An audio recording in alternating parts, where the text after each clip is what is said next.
going to learn how to make mason jar lanterns for the 4th of July. So in your little kit, you will have your mason jar.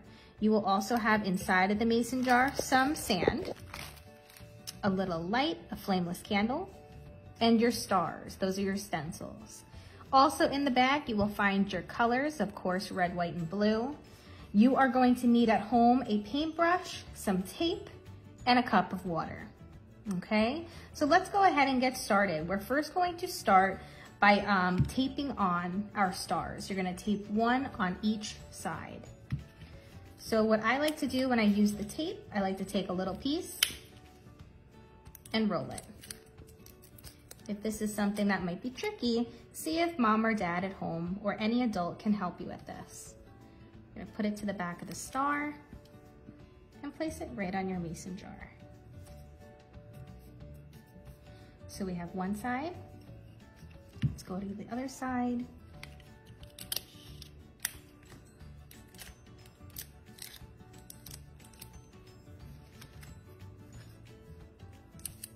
And now you're going to tape this one on as well. And you can put your stars onto any side. These are your stencils that you'll be painting around. That way you have a clear area on your mason jar, so you're able to see the light from the candle to make a little lantern. You can start by using any color to paint with. What I'm going to do today is start with red, even though it might look kind of similar. I'm going to start with red. On the other side, I'll start with blue. And on my two opposite sides, I'm going to do white. So I'm going to make them into sections. So I'll do red, white, blue, and white. You can either choose to do all one color, you can do all three colors, totally up to you, but I'm going to break mine off a little bit into sections, okay? So let's go ahead and start with our painting. I'm going to go and start with my red. I want you guys to do the same, and let's see how it comes out. All right, so I'm gonna show you guys how exactly to stencil around the star. I'm going to take my red, because that's the color I'm starting with, and I'm just going to paint around it. It's just going to serve as a stencil. So you don't want to paint underneath of the star. So the first thing I always like to do is paint around the star. And once the paint dries, you can always add more. It might look a little streaky right now, but you can always add more paint.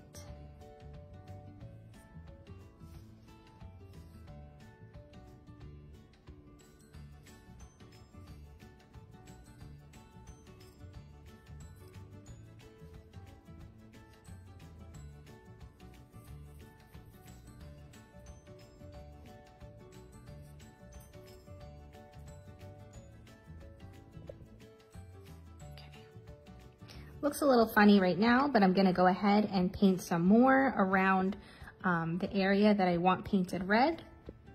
So keep on painting and let's see how that looks. All right, so now my paint looks very streaky because it's only one coat. We're gonna let that dry and let's move on to our next colors. So I'm gonna move on to white. Like I said, I'm putting white on both sides, but you can choose to customize this however you'd like. Always remember, after you finish up painting a particular color, you're going to want to clean your paintbrush and use a paper towel to clean it off. Okay, so let's go ahead and paint our next color.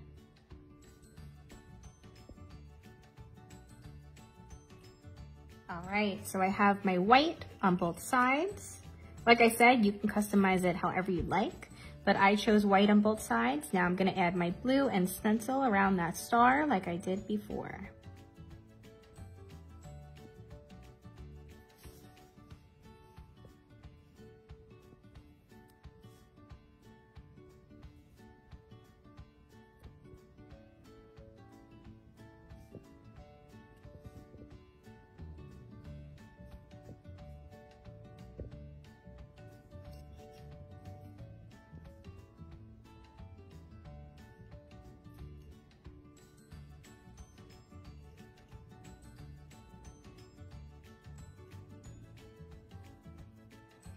All right, So now I'm gonna go ahead and finish painting the blue, and then I'm going to go over my white and my red on the other side.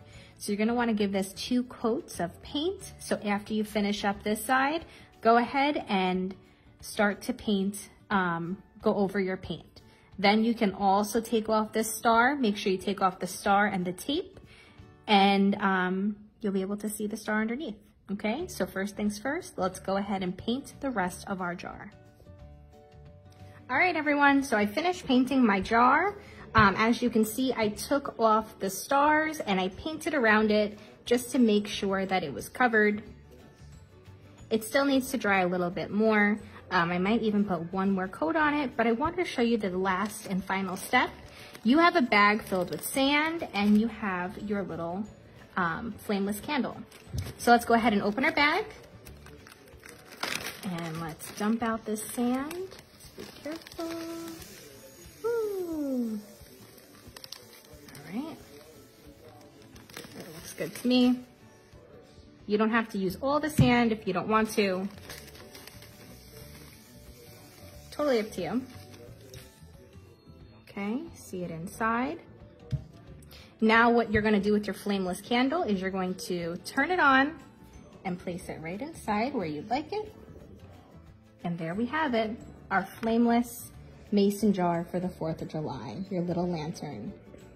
I hope you all enjoy this lantern. Use it maybe even on the 4th of July. Give it to maybe a family member, somewhere you're going for a barbecue on this day. I hope you had fun learning how to make this craft, and I look forward to seeing yours. Have a great summer, everyone.